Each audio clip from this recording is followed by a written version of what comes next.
Molt bé, perquè no els porten en palmetes. Som els mimats. Estem mimats. Som els dos únics, com no és normal tampoc que hi hagi gaires homes que des d'aquí ho animem a que s'apunti, perquè entre tots nos riem molt, ens ho passem molt bé. És una altra manera també de desconnectar una miqueteta de la rutina diària del treball. És que no tenim vergonya. No vam arribar a la Becedània a la baixa no vam arribar. No vam arribar. En cap moment. Jo és que a casa, com que la meva filla no sap caminar sense anar ballant, doncs també moltes vegades vaig al darrere seu i vaig fer el mateix que ella. És que mon pare i jo no tenim vergonya i ens motivem per casa i després ma mare ens diu voleu parar? I jo, espera, i comencem un altre cop.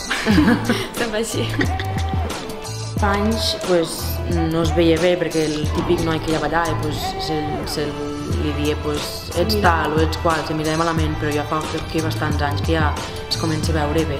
L'home sempre ha tingut que ser com el fort dins del nucli, llavors mostrar les emocions o sentir-te en un moment feble es podia entendre com algo de debilitat. Si tens alguna preocupació, balla i lliura't i desconnecta del món, perquè és el millor.